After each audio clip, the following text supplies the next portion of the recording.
ലോകത്തിലെ ഏറ്റവും പ്രശസ്തയായ മലയാളി വനിത ആരാണ്? പി.ടി. ഉഷ, ഉഷ ഉതുപ്പ്, നയൻതാര, മഞ്ജു വാര്യർ. ആ ചെറിയ പട്ടികയിലെ ഓരോ പേരുകാരും വമ്പത്തികൾ തന്നെ. എന്നാൽ ഇവരാരുമല്ല ലോകത്തിലെ ഏറ്റവും പ്രശസ്തയായ മലയാളി വനിത. അത് എലിസബത്ത് ഷൈല ലൈസ കോശി എന്ന ലൈസ കോശിയാണ്. ഇത് അമേരിക്കൻ പ്രൊനൗൺസിയേഷൻ ആണ്. നമ്മൾ മലയാളികൾക്ക് ഇവരെ ലീസ എന്നോ ലിസ എന്നോ ലൈസ എന്നോ എല്ലാം വിളിക്കാം. എന്തായാലും ഇവളാണ് ലോകത്തിൽ 30 കോടി മനുഷ്യർ തിരിച്ചറിയുന്ന മലയാളി പെൺകുട്ടി. പക്ഷെ മലയാളികളിൽ മിക്കവർക്കും ലൈസയെ പരിചയമുണ്ടാവില്ല. ലൈസ എന്താണ് ചെയ്യുന്നതെന്നും അറിയില്ല.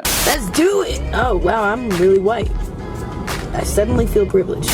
30 കോടി മനുഷ്യർ ലൈസയെ തിരിച്ചറിയുമെന്ന് പറഞ്ഞത് ഊഹമല്ല. ലോകത്തിലെ ഒന്നാം കിട സെലിബ്രിറ്റി റേറ്റിംഗ് ഏജൻസികൾ ലൈസ കോശിക്ക് നൽകിയിരിക്കുന്ന ഓഡിയൻസ് ക്ലാസിഫിക്കേഷൻ ആണത്. തമാശക്കാരിയാണ് നമ്മുടെ മലയാളി പെൺകുട്ടി ലൈസ കോശി. തമാശ പറഞ്ഞാണ് അവൾ ലോകത്തിന്റെ ഹൃദയത്തിൽ കയറിപ്പറ്റിയത്. അമേരിക്കയിലെ ഏറ്റവും മൂല്യമുള്ള സോഷ്യൽ മീഡിയ ഇൻഫ്ലുവൻസർ, സാക്ഷാൽ മിസ്റ്റർ ബീസ്റ്റിന്റെ ആരാധനാപാത്രവും അടുത്ത സുഹൃത്തും. ഇൻസ്റ്റഗ്രാമിൽ 21 മില്യൺ ഫോളോവേഴ്സും യൂട്യൂബിൽ 17 മില്യൺ സബ്സ്ക്രൈബർമാരുമുള്ള ലിസ കോശി യൂട്യൂബ് പ്രീമിയവും ഹുലുവും HBO-യും നെറ്റ്ഫ്ലിക്സും അടക്കമുള്ള വമ്പൻ പ്ലാറ്റ്ഫോമുകൾ കരാറിനായി വരി നിൽക്കുന്ന കരിസ്മയുള്ള നമ്മുടെ അഭിമാനം. സെലിബ്രിറ്റി റേറ്റിംഗ് ഏജൻസിയായ വില്യം മോറിസ് എൻഡവറിന്റെ കണക്ക് പ്രകാരം ഒറ്റയ്ക്ക് നിന്നാൽ പോലും 1000 കോടി രൂപയുടെ മൂല്യമുള്ള ആർട്ടിസ്റ്റ്.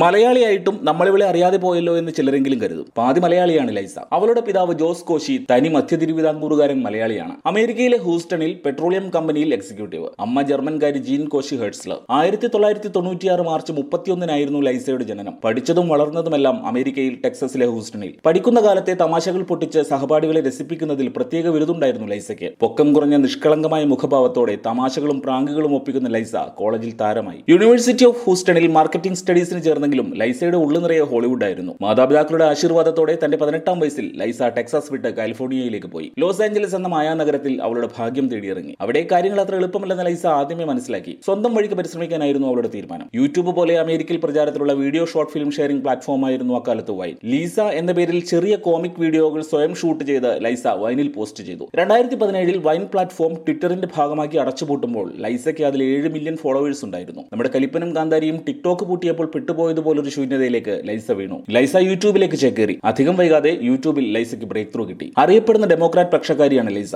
ഒബാമയുടെ കടുത്ത ആരാധിക. 2016 അമേരിക്കൻ പ്രസിഡൻഷ്യൽ തെരഞ്ഞെടുപ്പിന് തൊട്ടുമുമ്പ് ലൈസ തന്റെ യൂട്യൂബ് ചാനലിൽ സാക്ഷാൽ ബറാക് ഒബാമയെ ഇന്റർവ്യൂ ചെയ്തു. വൈനിലെ തമാശക്കാരിയായ ലൈസയോടുള്ള ആരാധനയായിരുന്നു ഒബാമയെ ആ ഇന്റർവ്യൂവിന് പ്രേരിപ്പിച്ചത്. അത് ലൈസയുടെ ജീവിതം മാറ്റിമറിച്ചു. ഒബാമയുടെ മുന്നിലിരുന്ന് തമാശകൾ പൊട്ടിച്ച കൊച്ചു പെൺകുട്ടിയെ അമേരിക്ക ഏറ്റെടുത്തു. 2017 എന്ന ഒറ്റ വർഷം 10 മില്യൺ യൂട്യൂബ് സബ്സ്ക്രൈബേഴ്സ് ആണ് ലൈസ നേടിയത്. ഇന്നും ഒരു വർഷം 10 മില്യൺ സബ്സ്ക്രൈബർ എന്ന റെക്കോർഡ് ഒരു തുടക്കക്കാരനും തകർക്കാനായിട്ടില്ല. 2016 MTV മൂവി അവാർഡ് ഹോസ്റ്റ് ചെയ്തത് ലൈസയായിരുന്നു. ആദ്യവും അവസാനവുമായി ഒരു social media influencer MTV award നൈറ്റിന്റെ അവതാരികയായ നേട്ടവും ലൈസയ്ക്ക് സ്വന്തം. യൂട്യൂബ് കരിയർ കത്തി നിൽക്കെ 2018 തന്റെ യൂട്യൂബ് അക്കൗണ്ട് സസ്പെൻഡ് ചെയ്ത് ലൈസ കോശി മുഴുവൻ സമയ ആക്ടിംഗ് കരിയറിലേക്ക് നീങ്ങി. തുടക്കം ഗംഭീരമായിരുന്നു. 2017 golden globe award live pre show അവതാരികയായി തിരഞ്ഞെടുക്കപ്പെട്ടത് ലൈസ കോശിയായിരുന്നു. ആ പ്ലാറ്റ്ഫോമിൽ ലൈസ തകർത്താടി. ട്വിറ്ററിൽ 2.7 മില്യൺ പേരാണ് ആ ലൈവ് ഷോ കണ്ടത്. ഇന്നും തകർക്കപ്പെടാത്ത റെക്കോർഡ്. അതേ വർഷം ബൂ എ മാഡി ഹലോവിൻ എന്ന സിനിമയിൽ ലൈസ പ്രധാന വേഷത്തിലെത്തി. ഹുലുവിലെ ഒറിജിനൽ സീരീസ് ഫ്രീക്കിഷിലെ വയലറ്റ് ആഡംസ് എന്ന കഥാപാത്രം ലോകമൊട്ടാകെ ലൈസ കോശിക്ക് മില്യൺ കണക്കിന് ആരാധകരെ നേടിക്കൊടുത്തു. 2018 യൂട്യൂബ് അക്കൗണ്ട് ക്ലോസ് ചെയ്ത് പുറത്തിറങ്ങിയ ഒരാളെ തേടി യൂട്യൂബ് അങ്ങോട്ട് ചെല്ലുക.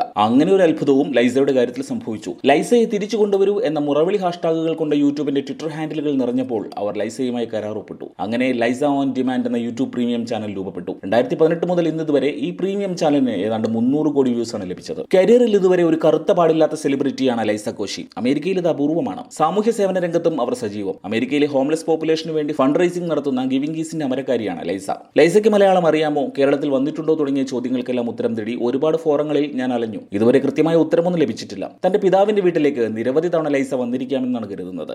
എന്തായാലും ലൈസ കോശി നമ്മുടെ ചെറിയ നാടിന്റെ അഭിമാനമാണ്. ആഗ്രഹിച്ചാൽ ആകാശത്തോളം വളരാൻ പാങ്ങുള്ള മലയാളിയുടെ പ്രതിനിധി. നന്ദി.